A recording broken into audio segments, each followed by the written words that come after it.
Hello everyone, my name is Muhammad Arif Nazwan bin Firdaus and welcome to my presentation on fruits and seed development in angiosperm.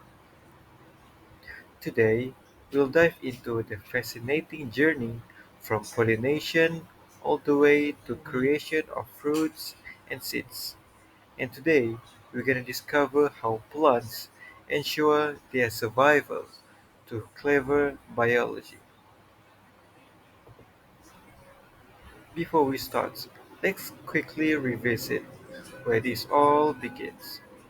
Sexual reproduction in flowering plants. After pollination and fertilization, the ovary matures into a fruit, and then the ovule transforms into seeds. This process isn't just essential for plants' life, it's the foundations of food productivity and biodiversity.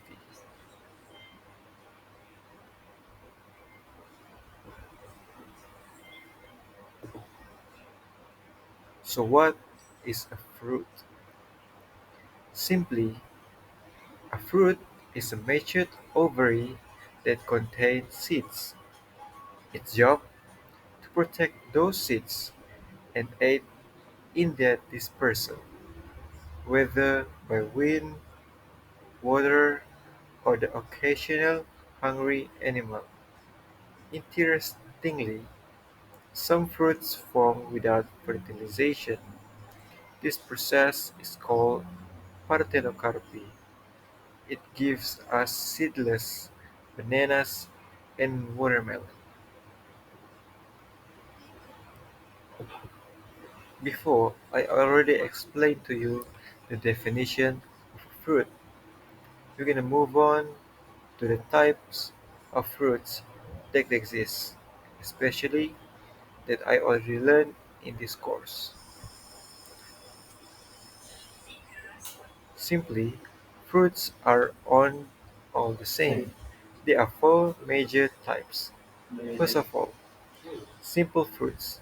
Simple fruits develop from one ovary of one flower. For example, tomatoes or peaches. Secondly, aggregate fruits. Aggregate fruits come from many carpel in a single flower. For example, here we have raspberries. Thirdly, multiple fruits.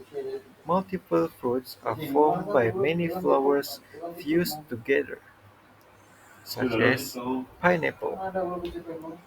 And the last one, we have accessory fruits. For example, apples, which form not just from the ovary, but other parts like receptacle. Seeing these differences help us understand nature's creativity. It was type of fruits. So we're gonna move onto seed formation. Now onto seeds. When fertilization occurs, each ovule becomes a seed. The surrounding ovary wall thickens and becomes the fruit's pericarp. Inside each seed is a powerful package, which is an embryo. Secondly, store food, which is endosperm, and the third, which is protective seed coat. And for your information, double fertilization is the key here. One sperm gonna form an embryo which gonna create an endosperm as the food source. That's how the seed gonna form. Moving on to the seed structure. Seeds come equipped with all the essential for a new life.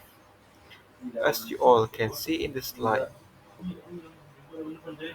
there's a few components which come with the function from the component itself.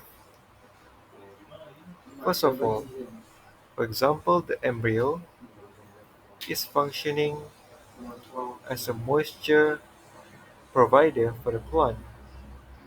Secondly, endosperm, which is provider for a nutrition during early growth of an embryo.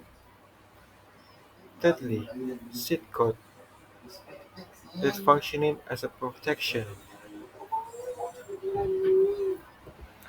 Next, the seed coat keeps the embryo safe from damage and dehydration. Let's compare monocots and dicots. A bean seed, which is our dicot example, have two cartilages, which a corn seed, a monocot, which is just have one dicot. Next, stage of seed development. Seed develop in three physiological stages.